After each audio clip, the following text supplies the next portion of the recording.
Jumamosi siku ya Kenya kukutana na Namibia kwenye uwanja wa Ulinzi Sports Complex Nairobi, duru ya pili ya kufuzu dimba la dunia. Mwalimu Mildred Cheche anakuja na badiliko moja, Aida Akinyi akiweza kuanzisha kile kikosi kilichoanza kinasalia na utofauti mmoja tu.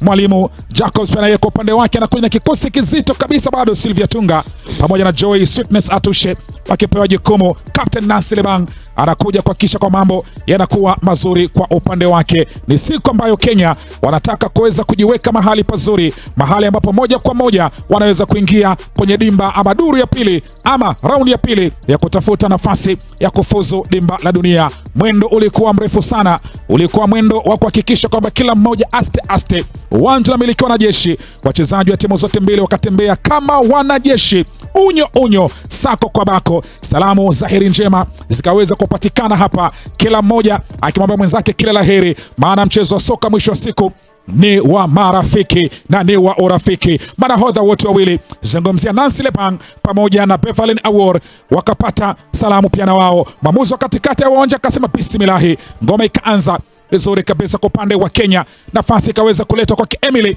Adhiambo, lakini shuti lake likawa ni la kumwagika nje, shuti ambalo halikumsumbua mlinda mlango mwite Sylvia Tunga. Na hii ili kuonesha ni kwa namna gani taswira ya mchezo itakavyokuwa, maana ni mapema mno. Kama walivyofanya mkondo wa kwanza, wanaanza kwa kutafuta mabao ya mapema, na si hilo tu, hata kona iliyopigwa baada ya hapo unamwona goalkeeper anahusika, lakini ili kuonesha ni kwa namna gani picha mchezo itakavyokuwa. Kona nyingine ikaletwa kwa manufaa ya Kenya, kichwa kikalia chake mchezaji Faith Boke, lakini ikawa haina madhara kwa Sylvia Tunga, na wakaingia tena Kenya pale katikati, mtu kageuzwa tena kawekwa chini, shuti likapigwa, lakini bado likawa linaingia kwenye mikono ya mlinda mlango Sylvia Tunga. Na ni kama hapa Junior Stars walikuwa wanawatongoza hawa Namibia, kwa sababu ni mapema mno, mashuti alikuwa anakuja moja baada ya jingine. Si kawaida wao kuanza kupiga mashuti ya mbali. Huenda Mildred Cheche alikuwa amemwambia huu mkondo wa pili tufanye kama tulivyofanya mkondo wa kwanza kwa kupata mabao ya mapema. Ndakaka ile ikaweza kuwaokoa Namibia kuweza kufunga bao kipindi cha kwanza. Shuti lilipigwa la mbali kabisa na Aida Akinyi, goalkeeper Sylvia Tunga akaweza kuchanganya, lakini kipindi cha kwanza ikawa ni Kenya 0 Namibia 0, lakini kikubwa kabisa wakarejea uwanjani timu zote mbili. Mashabiki wakajua kwamba huu ndio ule wakati, akacheza na Nami Aurie, lakini hapa mali kaingia kwake mchezaji Emily Adhiambo akaiweka mbele ya Brenda Acheng akafungua mabao dakika ya 47 kipindi cha pili. Ujanja, maarifa na hekima waliotumia wachezaji wa timu ya Kenya, hili ni bao zuri sana. Ukiangalia maarufu ile split alioiweka kuwaweka mabeki kuchanganyikiwa, goalkeeper alijaribu kutoka lakini alikuwa shachelewa na akauficha ule mpira chini pale kwenye nyayo zile zake. Kwa nini asishangilie kwa jinsi alivyoshangilia bao hili? Muhimu kabisa kutangulia, Brenda Cheng akaweza kufunga bao la kwanza kwa manufaa ya Kenya, ikaanzwa nyuma huko ikadokolewa pale, akavalishwa mtu kanzo. Emily Adhiambo dakika ya 54 akamdungua Sylvia Tunga baada ya kazi nzuri kabisa kuvalishwa kanzo mchezaji mwite Sherifa Kodi. Wanasema unamhongera na kumsifia mfungaji, lakini pia goalkeeper atakuwa na maswali hapa ya kujibu, kwa sababu ule mpira na umaarufu alioonyesha kipindi cha kwanza nilifikiri angeudokoa labda iwe kona, lakini hamna, laandikwalo ndilo huwa. Kenya hawakusitia hapo. Faith Boke akaipenyeza, miguso ikawekwa, akapewa Brenda Acheng, akageuka vizuri Brenda Acheng akaipiga pale juu panapotagia kanga.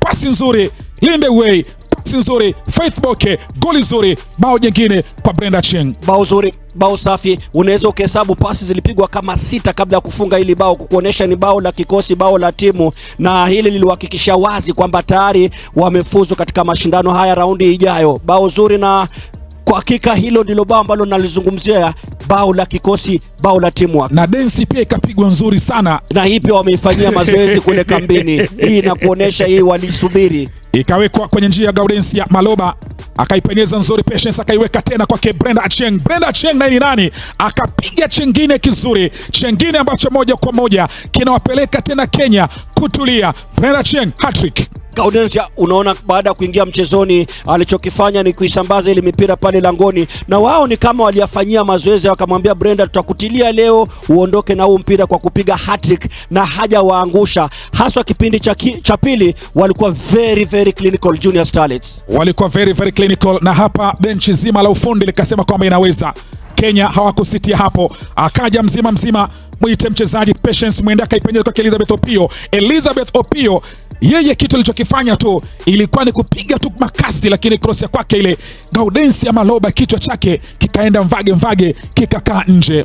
Na angefunga lile bao angekuwa anamwambia kocha mechi ijayo anza na mimi, lakini safari iliendelea. Safari ikaendelea vizuri. Opio mwenyewe akapekecha kwanza, akapekecha pili, akaingiza kwenye kijisanduku, akaachilia toba moja safi, likahesabika goli la 5 dakika ya 90+1. Kenya wakapata magoli 5-0, na hapo ni miadi dhidi ya Uganda. Kenya magoli 5, Namibia 0. What changes did you make? First of all, we had changes in the first 11, and of course we adjusted the tactical subs that gave us something better today. Coach, Uganda waits something? For the next step, we will prepare because it's not going to be a tough it's going to be a tough match, but we will prepare well for it. Great individual performance by some of the players. Maybe your words? Most of them, they are talented. They just need to step up to play in that stage, and hopefully they will step up for the next stage also. And lastly, you've played home and away. Maybe something from your opponent. What have you learned from your opponent? Playing away, they had a fighting spirit, but playing here at home, most of our players were comfortable, and they had more encouragement from the fans. So I think playing at home is so much better. All right, thank you, coach. Thank you. A quick summary of the match. I think a good game of football. I think our girls know that we're up against a very strong Kenyan side. That already in Windhoek we could see what they are made of.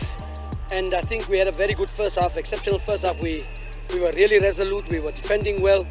We were keeping them at bay, and it was 0-0. I thought that if we can continue like that, but then the screws came loose.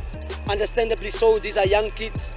I say it again, and I'll say it to my back home, that we need to play more regular competition. We need to play more at this level against quality opposition such as this. But I'm super proud of my girls, super proud in the way they fought. Yes, the scoreline maybe is emphatic for Kenya, but let Kenya deal with Kenya, I deal with Namibia. My focus is solely on Namibia. We must get them back, because you see that they are distraught because they gave everything in this match. So I'm very happy for the way they fought. Kenya, good luck on the way forward. But for us, this is only lessons that we are learning from here. But we're going to go from strength to strength. And today it's 5-0. It will not be the same tomorrow. Coach, Barren draw at half time, but then things changed in the second half. Tactically, what do you think went wrong?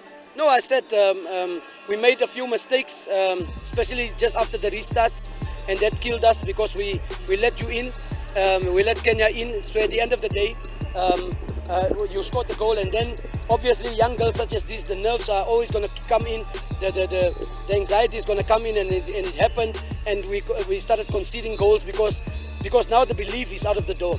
So it's nothing tactically that went wrong. It's rather to say that the maturity of our girls has not reached that level of yours yet, and we could see the gulf in talent, the gulf in maturity. The way you play is far superior than us, but we did well, and like I said, I'm just super proud of the girls. Home fans, did you have any